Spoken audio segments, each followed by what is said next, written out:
There's tons of content out there, and the content overwhelm is growing and competing for the audience's attention. Books, podcasts, YouTube videos, blog posts, articles. And the new decade is bringing even more content. So, is it still worth it being a content creator in 2020? Hi, I'm Diana, and this is Story Artist.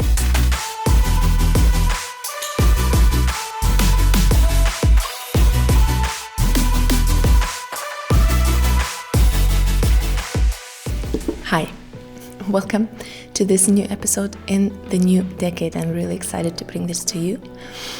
Today I'm going to share with you the 2 pillars I'm building my author and content business on this year and the coming decade.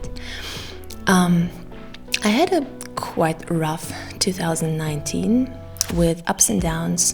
My greatest achievement was to get back on track and finally get into my routine and start working with my little child, which was kind of a big thing for me because it's my first one and it's a huge change in your life.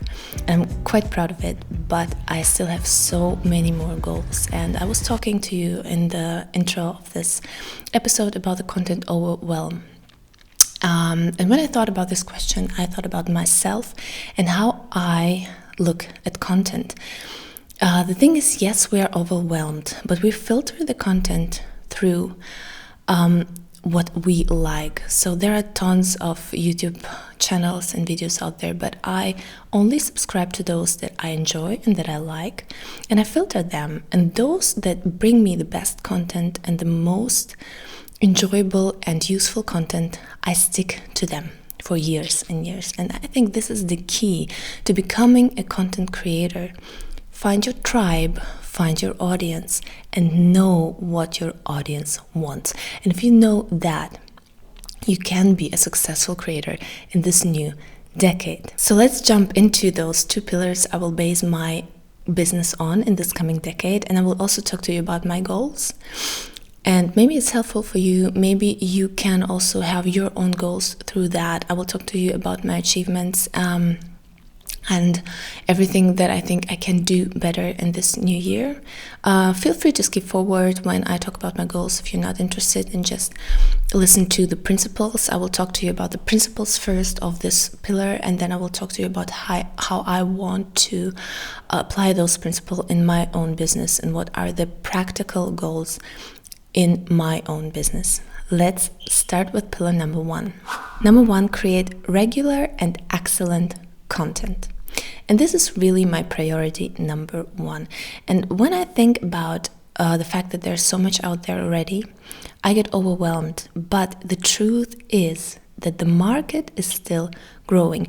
It's growing beyond the US and the UK because so many people in developing countries like India or other English-speaking countries are having access to internet right now, to mobile phones, to mobile internet. So they're only beginning to grasp what's happening. Like even here in Germany, where I live, the self-publishing revolution is just starting. So what has happened in the US in 2012 is just happening right now in Germany, which is kind of crazy. So if you think about it, Amazon has just expanded their Amazon ad market into France and Germany and other European countries. So you couldn't put your ads in those countries before, which is crazy. So it means it's just expanding, and over the next decade the market will get bigger and bigger and bigger, and we have to use that by bringing out more excellent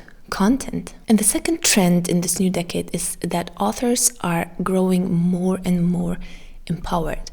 So if 10 years back there was no real self-publishing and there were the gatekeepers who decided who will get published and who won't, today there's nothing anymore to hold you back from publishing.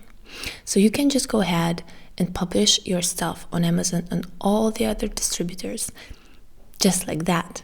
And I think actually Lee Child said in a conference that his career path, the way he made money being an author, is not possible anymore. So if you're still stuck in this I will get published and I will become the next Lee Child, the next Stephen King.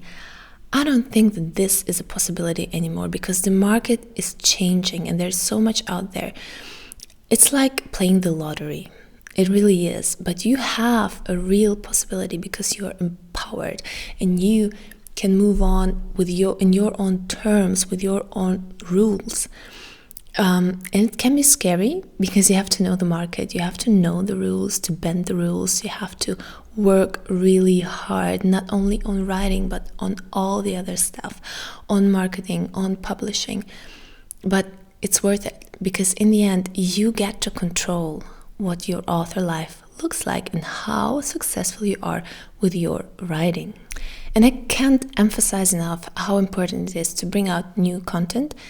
Not only just to bring out new content, but excellent content, to create an excellent backlist, to bring out new articles, new stuff into the world that is good. Not just, I think the days of like publishing an article daily, a short article just to publish and just to have this backlist, they are over because Google has changed its algorithm, BERT, into also long tail keywords, and it will favor those articles that are longer, that are more in depth, and that it thinks they have more quality. So quality content is now on the rise. It is about quantity still, no doubt about it, but quality content is what counts now. Look into Google, look into the long tail keywords because it's all about how we search also with our language, with talking, with audio. Many people are searching on Google with Siri now. So they're saying like, Siri, how do I write a book? So the keyword with that is how do I write a book? A long keyword that sounds like speech. And this is what will be favored in the future because audio search will rise and audio will rise more and more in the next decade. So my goals are regularity, definitely regularity, because it was really hard for me to do that in the past year, and I hope I can accomplish that. I want to bring to you one podcast episode a month, 2 articles per month, one article on my own blog and one on Medium or a guest blog. And I'm thinking about starting a Medium publication. I'm not sure about it yet, but I'm kind of excited about this idea. And I might start writing a travel memoir and a little bit more fiction on this Medium publication. I'm not sure if it will bring me any readers, but it's just something I want to do for me. And I want to try out. I just read in James Clear's email, which is, by the way, amazing. He always sends his email, I think it's on Wednesdays. And he said that you can only know if something works by trying it out. So just try things out, do trial and error. And those things where you see that they're working, double down on them. And this is what I actually kind of want to do with this publication. I just want to see if it's going to work, how people will receive it. If it's not working, I can just stop. But if it's working, I might really enjoy it. I want to double down on my email marketing. I want to send regular emails to my fiction list and my nonfiction list. And I also want to publish 2 books this year, 2 fiction books. I'm really excited about that because I'm finishing my trilogy finally, and I want to start a new series. And the idea for the series has been lingering inside of me for years already, so I can't wait to get started on that as well. And I really want to finish my trilogy. I finished the rough draft by the end of the year, the first draft. And I love the editing stage, so I'm so excited to start editing and to start polishing. And I will polish all of those 3 books to make it a good, solid trilogy that I can market now and start with my new series. Thinking about writing a nonfiction book. Maybe I was thinking about it for years already, but I've never done it. It will be about storytelling, obviously. And I'm wondering, does the world really need another storytelling nonfiction book? But I think what's been missing out there is how storytelling can change our lives, how we can use storytelling for ourselves, how we can use storytelling to change our lives and the lives of the people around us. This is something that's really on my heart, and I really want to emphasize again the importance of storytelling. Maybe something like that, but I'm still not sure about that. And I want to create more bonus material for my 2 courses that I created last year, which I'm really proud of. I want to give more bonus material, market those courses more, create excellent content for those who have bought them already. And I really want to improve my writing. I already bought 2 storytelling books, 2 writing craft books. And I'm watching masterclass, and I love the classes on masterclass from the writers and directors. I really want to improve because I saw in the last year I improved a lot through learning and practicing writing regularly and learning, and it helped me, and I want to keep doing that, and I want to keep improving my language, my writing craft, and getting better in what I do. And the pillar number 2 is reaching more new readers. So traffic has been a huge issue for me last year. I built a lot on my platform, so I did new website design, improved my email marketing, did 2 courses, blog posts, but the traffic has been missing. So this year I really want to double down on getting new readers, getting more subscribers, getting more traffic. And I think the readers are out there. There are still people, and you only need to find your 1,000 true fans, and they're out there. So I'm gonna keep searching for them, and I want to meet my readers where they are and focus on all the platforms. So I still am an advocate, like Joanna Penn, for going wide with your books, because I want to reach a lot of readers, not only those who are on Amazon, and I want to reach them where they are, and I want to have several streams of income from several mediums. Like I want to do audio, I want to do video, because I know that there are people out there who want to watch YouTube, and there are people out there who want to listen to audio, people who want to read blog posts. So wherever my readers are and whatever they need, I want to give it to them. I want to serve them with my content, and this is why I'm going wide on all the platforms to reach the readers. And now let's look at the trends in this new decade, in this new year. So there is a global reading growth, like I said before in pillar number 1 as well. So there are people from all the countries outside the US and the UK are starting to read digitally, and especially on the Google and Android platform. So if you're not on Google with your books and your content, you should definitely be on Google and be available for those people who don't have an iPhone and don't have MacBook. And the trend is also to decentralize and distribute wide.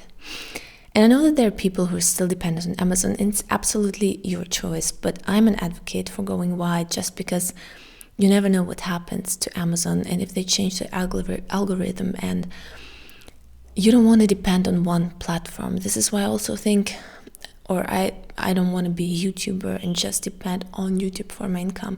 I want to be someone who's not dependent, because I'm an independent author, and I don't want to be dependent on any platform.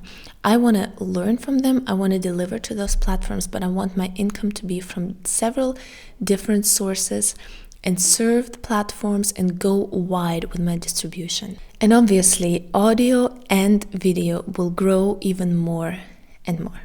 So become a master of both of them, or 1 or 2 of them.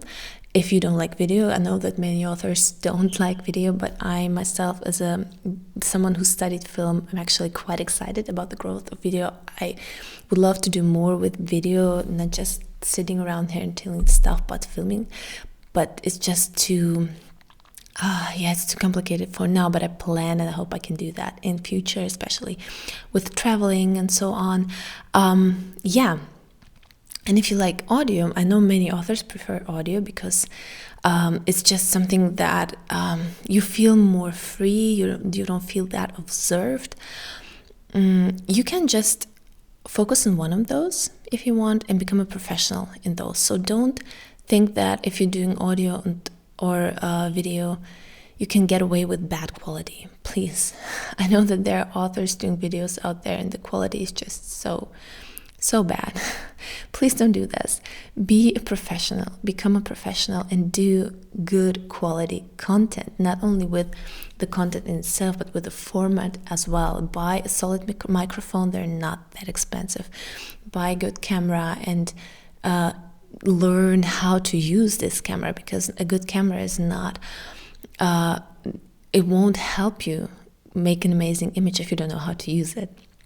So become a professional for one of those two mediums, because it's growing, and this is how you can reach your readers and get more traffic. Definitely, I think those authors and those content creators will thrive, who know what the reader wants, who meet them where they are, and who provide what the reader is looking for. So my goals for the coming year are keyword-friendly articles. I talked about the Google BERT algorithm, and I want to go into those long keywords, good searchable keywords, and also in-depth articles that are really qualitative and that are rich in information and that serve the readers in the best way. And I also want to use Medium and guest blogging as a means to gain new readers. I'll see how it goes. And I want to double down on YouTube and learn about this platform in itself, because I want to learn how to be more efficient on YouTube, how to also know the YouTube algorithm, the YouTube keywords and SEO on YouTube. So I want to really learn about this platform and how to get the most out of it. And once I'm finished with my trilogy, I really want to start aggressively attacking paid ads, because I've been avoiding them for a long time.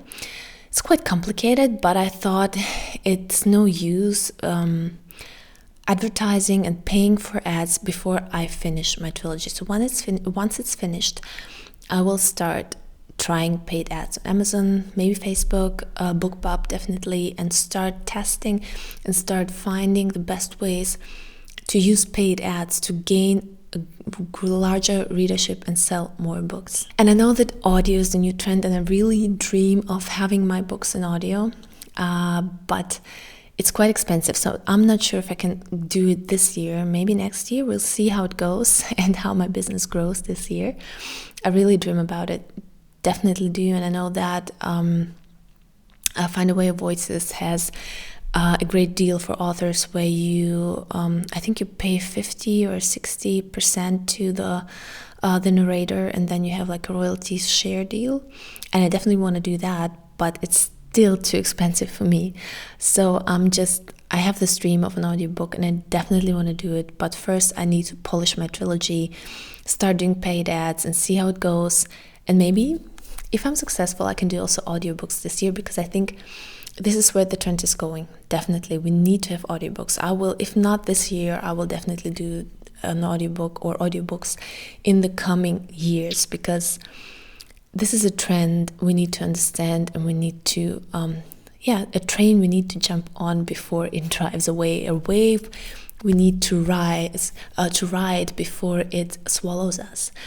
Don't be afraid of the trends.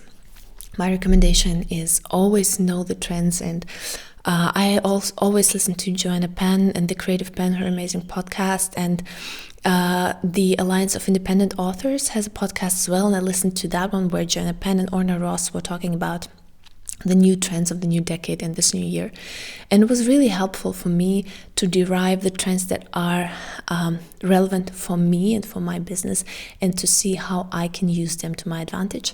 And this is what you should do. I hope it helped you. I hope it gave you more ideas of how you can grow your business in your writing and your readership in this new year. Don't think that there's too much content out there.